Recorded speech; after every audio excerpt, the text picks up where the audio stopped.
Hello students, welcome to our NCERT solutions class 11 and 12 solutions where we are solving questions of each chapter. तो आज हम करने वाले हैं structure of an atom chapter के सबसे पहले क्वेश्चन के सोल्यूशन की बात कि कैसे इसको अप्रोच करना है एंड सॉल्व करना है. So question is 2.1 from NCERT and question में क्या पूछा है कि हमें कैलकुलेट करने हैं number of electrons which will together weigh 1 gram. अब स्टेटमेंट को समझने के लिए पहले हमें क्या पता है, what is the mass of 1 electron. Do we know this? 1 electron का मास कितना होता है? 9.1 इंटू 10⁻⁻31 kg. तो इसको मैं थोड़ा घुमाकर भी लिख सकती हूँ. तो I can write it as 9.1 into 10⁻31 kg equal to 1 electron. तो इट मीन्स इतने ग्राम, जो किलोग्राम हमें मास गिवन है, ये 1 इलेक्ट्रॉन का है. तो 1 ग्राम का, 1 ग्राम मतलब किलोग्राम में ही लेना पड़ेगा उसको भी. तो 10⁻³ किलोग्राम का मास में कितने इलेक्ट्रॉन होंगे? सो क्या होगा? यूनिटरी मेथड अप्लाई होगा. So it will be 1 divided by 9.1 into 10⁻31 multiplied by 10⁻³ सो ये ऑप्शन आ जाएगी.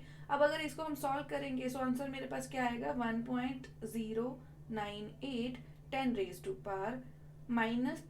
प्लस 31. तो ये कितना होगा? 1.098 इंटू 10⁻27 kg. ओके, सॉरी, ये नंबर ऑफ इलेक्ट्रॉन्स होंगे. सो अब इस क्वेश्चन को आराम से दोबारा से अगर मैं सोचूं, सो उन्होंने पूछा था कि 1 ग्राम में कितने इलेक्ट्रॉन्स होंगे. तो मुझे पता था कि अगर इतना 9.1 इंटू 10⁻31 किलोग्राम जो मास है वो 1 इलेक्ट्रॉन का है, तो 1 ग्राम का मास कितना होगा? यूनिटरी मेथड अप्लाई करा. सो आई गॉट दिस आंसर. अब बात आती है हमारे सेकेंड पार्ट की, जिसमें पूछा है what is the mass and charge of 1 mole of electron. अब what is the mass of 1 electron? अभी मैंने लिखा था mass of 1 electron that is 9.1 into 10⁻31 kilogram. तो ये तो 1 इलेक्ट्रॉन का है.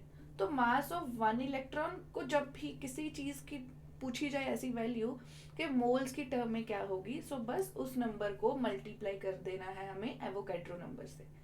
सो mass of 1 mole of electron कितना होगा? इस नंबर को 9.1 इंटू 10⁻31 को मल्टीप्लाई कर दीजिए 6.02 टू 10⁻23 नंबर से. That is Avogadro number. I guess सबको पता है. सो यहाँ पर क्या आएगा? 5.486 इंटू 10⁻31 प्लस 23 है. सो क्या होगा? Into 10⁻⁻7 kg. So this is the answer we are going to get for mass of 1 mole of electron. ठीक है. अब उन्होंने पूछा है what is the charge on 1 mole of electron. ये सेकंड पार्ट है. सो 1 इलेक्ट्रॉन पे चार्ज ऑन 1 इलेक्ट्रॉन कितना रहता है? 1.6 इंटू 10⁻⁻19 कूलम है ना. ये उसका चार्ज रहता है 1 इलेक्ट्रॉन का. So charge on 1 mole of electron, charge on 1 mole of electron कितना होगा? सबको पता है कि क्या करना है. अभी इस नंबर को मल्टीप्लाई कर देना है विथ एवोगैड्रो नंबर. सो ये मेरे पास कितना आता है? 9.647 इंटू 10⁻⁴ कूलम. सो ये मेरे पास आ गया 1 मोल के इलेक्ट्रॉन का मास कितना होगा एंड 1 मोल इलेक्ट्रॉन्स पे कितना चार्ज होगा, वो सब मैंने यहाँ पर कैलकुलेट कर लिया है. तो आई होप ये दोनों क्लियर हो चुके हैं. Thank you for watching the solution.